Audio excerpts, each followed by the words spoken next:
Good morning. Welcome to the morning market briefing. Today is Friday, February 6, 2026. And a very wise man yesterday said it's a great day because 2626. So for those of you who like numbers, it's a great day for you. It's not a great day for Amazon shareholders, unfortunately. And we are a shareholder of Amazon. And the reason is they thought that they could do something that Meta didn't do, that Microsoft didn't do, that Alphabet didn't do, and that is not spend $100 billion, not spend $150, not spend $180 billion this year on CapEx, but $200 billion, almost as much money as we've taken in tariffs this year. Crazy. I mean, when the numbers officially, right when they came out, I was like, man, Amazon crushed it this quarter. It's like, and they did. Boom, boom, boom, and like all the numbers are great. As they were for Google, as they were for a lot of companies. But the unfortunate part is that CapEx number came in at $200 billion, which is just an absurd amount of money. I mean, it's orders of magnitude larger than. I mean, what's the most a company has ever spent in CapEx in a single calendar year in the history of the world?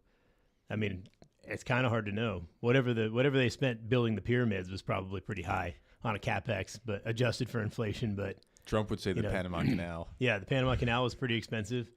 Not even including the human lives involved. The plague of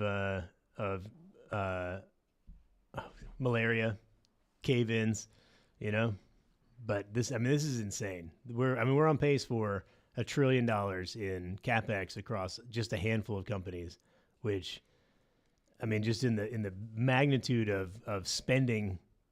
Just in general is so big. I'm going to do a quick grok while you fill in some details, like how many countries it would take to have $1 trillion in GDP. Yeah. It is remarkable, and it's going to boost GDP results, obviously, for this year, and it's going to look good from an economic growth perspective. But as we've talked about, and you'll see in the market memo today, if you don't have access to the market memo, do send us an email. We can get you added to the list. That's a quick summary of what we're seeing in markets every week. That's kind of a distillation of this call. But what you'll see there is just kind of this, an analysis of they've got to make money on this at some point. And I think that until they can demonstrate some good return on investment, I think it's going to be difficult to do.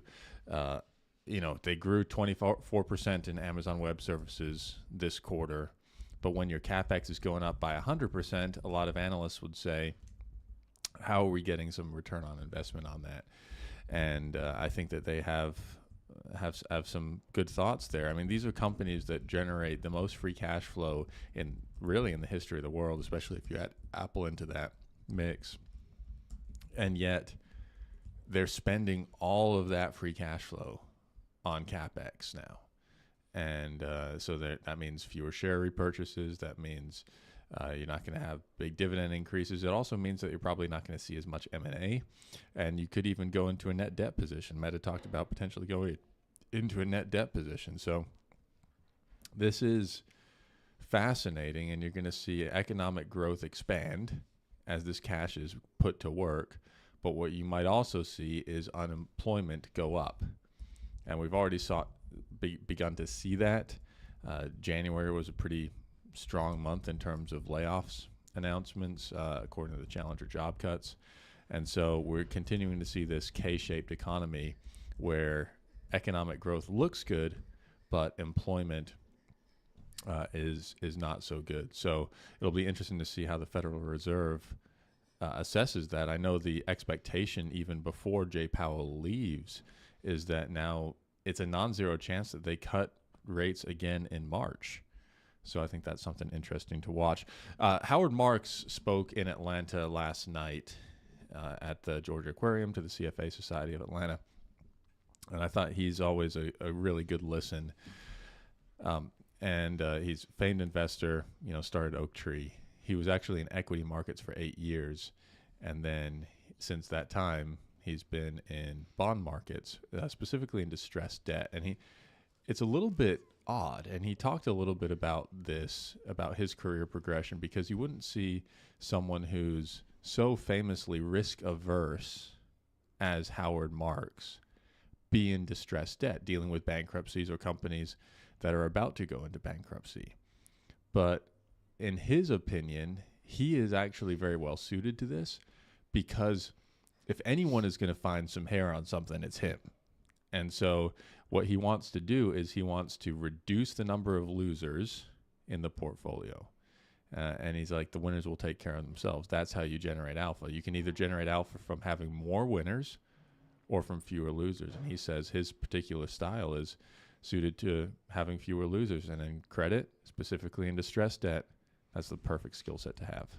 Yeah, I've often said that Howard Marks is my personal spirit animal, because he's not a numbers guy. He's not a, really in the details, boring you with just the finer parts of discounted cash flows and modeling. He really is a broad strokes guy. And he is the first person I encountered reading, about investing that got me into the idea of probabilistic outcomes, which we talk a lot about on this call, which is, if you buy a stock at a certain price, the real goal is to think, what's the probability that I'm going to make money versus lose money? And you want to buy more stocks where that bell curve is in your favor. And bonds are the same way, especially because you can know those probabilistic outcomes right away when you buy them.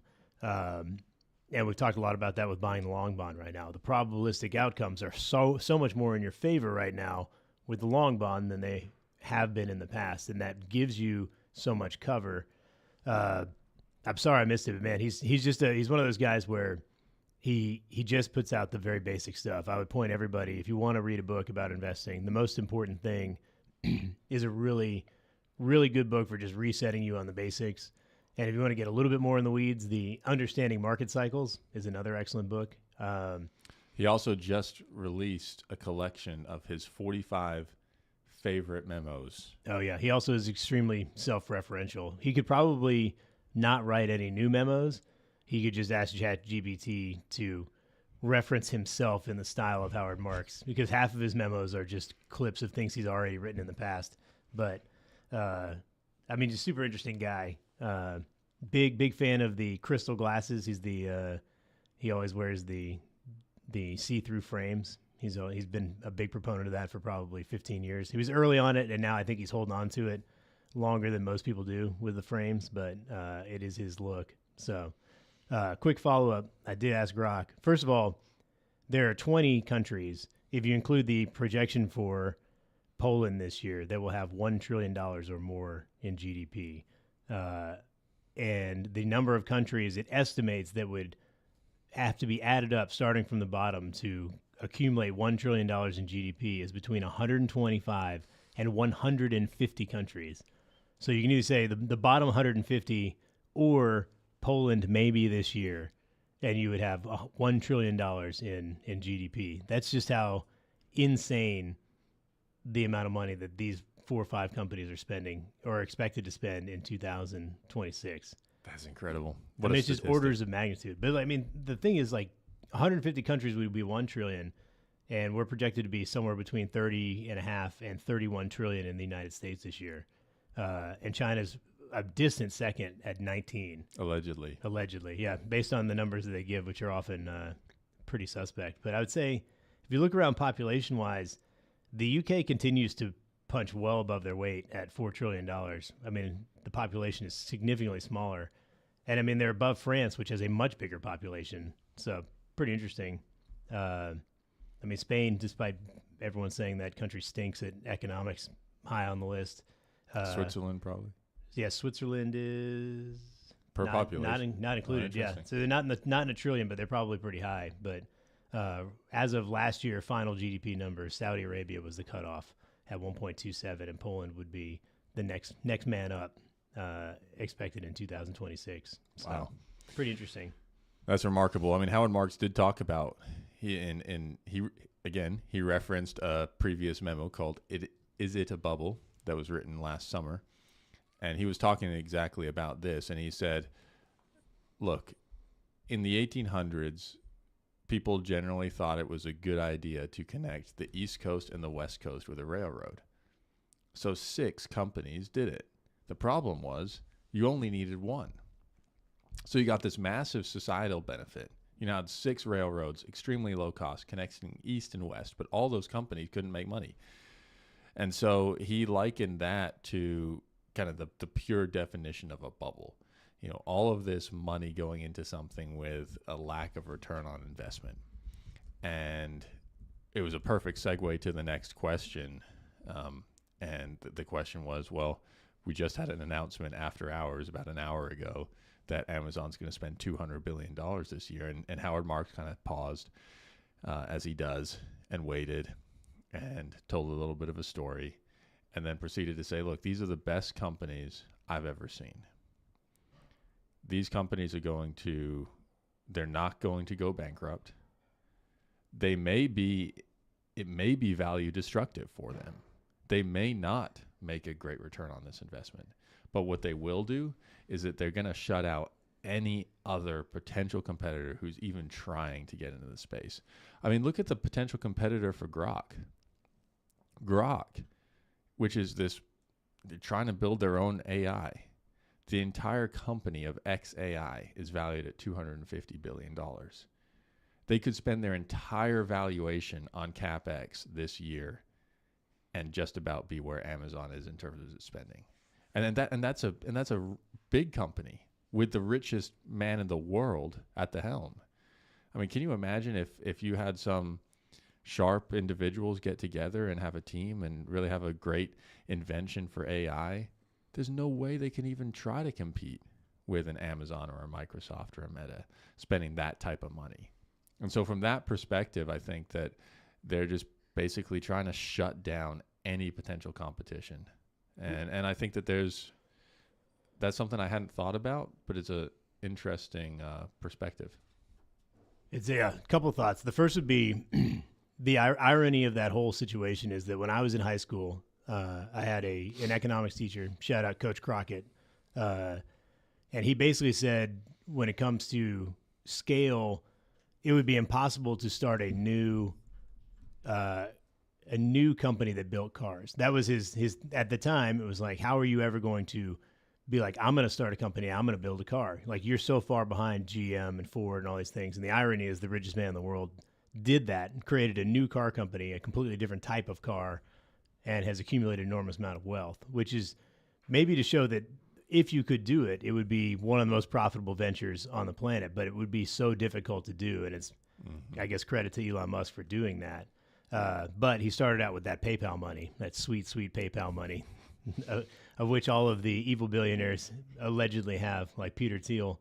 The second piece is interesting because the railroad thing is interesting because, you know, having 6 of them and not needing 6, you really only needed 1. I mean, if you look at the names of all of the major railroad companies, they're all an amalgamation of a bunch of old railroad companies like BNSF, Burlington Northern, Santa Fe. Guess where all those different places were going? You know, all those different rail lines were going. I mean, they moved them all together. Union Pacific was Union Pacific, Western Pacific, and Missouri Pacific.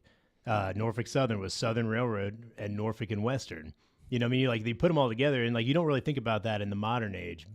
But, you know, you look at all those railroad companies, and they all have ridiculous names. Kansas City Southern, you know, which is now part of Canadian Pacific. You know, they're all just locations because that's where the railroads ran. And so they had to have that consolidation in order for them to be profitable because it was a new venture. So the question is, are these eventually going to compete themselves into having to merge? I mean, the same thing happened with PayPal and X.com, which was they created online payments. They competed aggressively against each other to the point where they're both about to go bankrupt. And Peter Thiel and Elon Musk joined forces. They dropped X.com. Now it's back. No big deal. Many years later, but they created the online payments. They merged under PayPal. They sold that and merged into eBay and made a ton of money and then went on to do other things. Well, you look at it with, and I think other companies have tried to do that, but you got to commit to it. Yeah. Zillow buying Trulia. Yep. Or Redfin and Realtor.com and kind of merging. These are all instances of where they're trying to, guys, what are we doing here? We're just wasting money. But you got to commit to it. And that's why CoStar is having such a hard time getting Homes.com off the ground because People already assume, like, Zestimate is, people go to Zillow. They just go to Zillow. It's become the Kleenex of online listing services. It just is, and it's so hard to Kleenex. There will never be a new, I guess, facial tissue is what they call it, that's going to overtake Kleenex as it's the Oreo. There's. I mean, when you got that list, like for elementary school or middle school, about what you had to bring into class, and it was a pack of Kleenex. Yeah, it was not a pack of facial tissue. Exactly. Yeah. So it's just, that's the way this is going to end up. And some of these companies are going to spend themselves into mediocrity. They're going to spend a ton of money. They're not going to have the best technology, and they'll become Intel, because Intel was the top of the heap, and they failed to innovate. And now NVIDIA is the top of the heap, in terms of semiconductors. But when I was in middle school, Intel, like, everyone's like, oh my gosh, you got to get a Gateway and get an Intel chip in it. But nobody talks about Gateway or Dell at all anymore. But those were the big computer companies, and they failed to innovate, and they've been relegated to the trash pile of history. And so that's where we are right now, is that we don't know which one of these companies is not going to do it, but they're going to spend like hell to get there, and eventually we'll figure out what it is. But in the meantime, these stocks are going to be punished for, spending basically 50 cents of every dollar they make, and they make a lot of dollars. And that's not profit; that's revenue. Revenue, yeah. They're making an enormous amount of money, and that's a piece too. Is that these are cash flow machines. To the degree we've never seen before in history. 150 countries worth, of spending, and that's half what they made this year.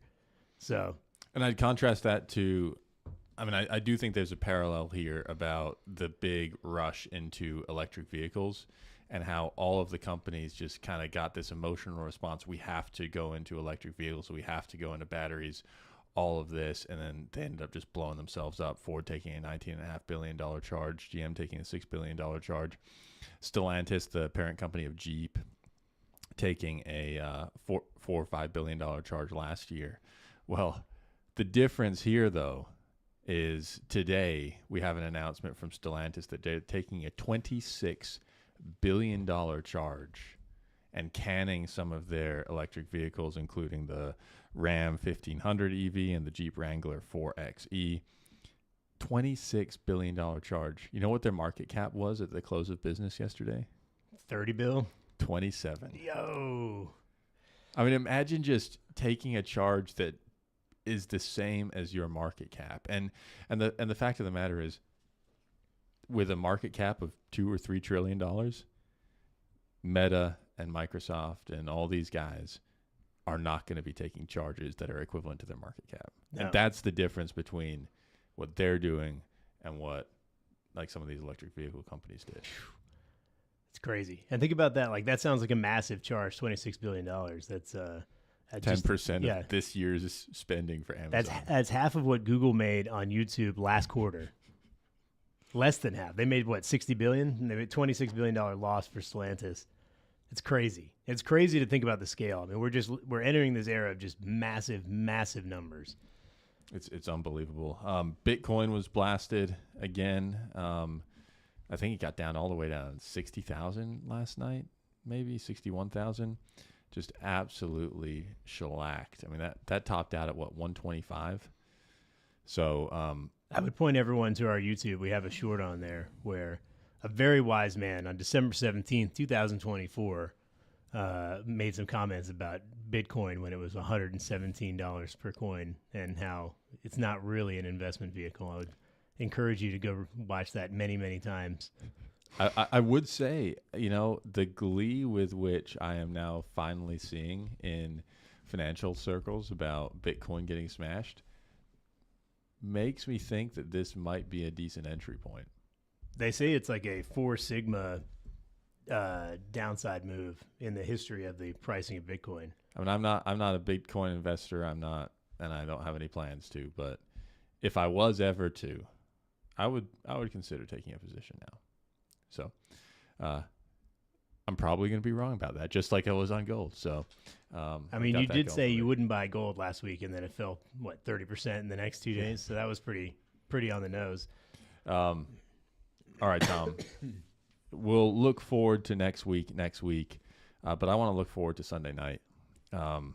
Give give some thoughts on the Seahawks-Patriots game, the Super Bowl rematch of Super Bowl 49, and the Seattle trying to go 2-2 in Super Bowl history.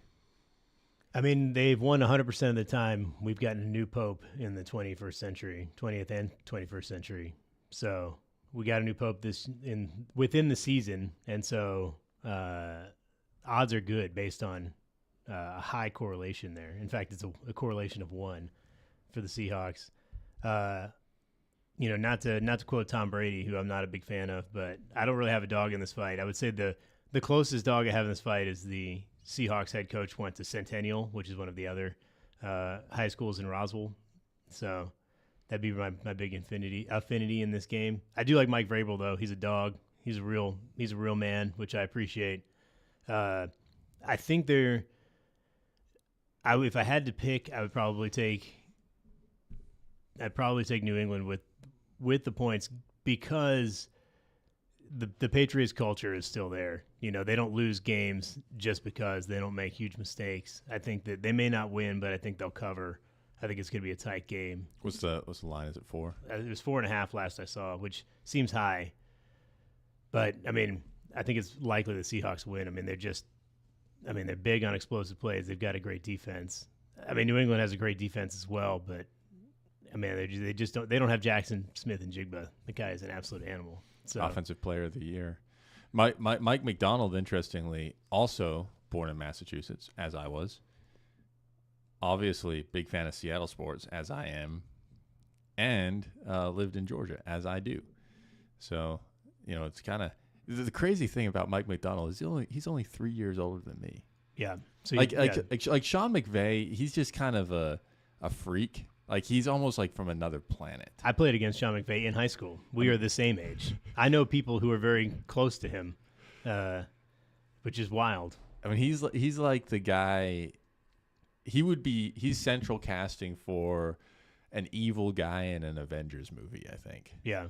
Well, he's on the record as saying he got PRP, platelet replacement. I forget what the second P stands for, which is the hair injections that famous people get to regrow their hair, where they take your blood out, they put it in a centrifuge, and then they inject the platelets under your scalp. That's how people like Elton John and Jeremy Piven have full heads of hair now. But he's on the record as saying he got it in his face so he could have a tight beard, which I think is one of the least manly things you can do. Having a beard, that's cool. Having a beard that involves having your own blood injected under your face skin so that you can grow a tight one, go with what you got. A lot of people can only grow unbelievable mustaches, and I think you need to be you, LA is a weird place, man. Yeah. And it attracts oddities.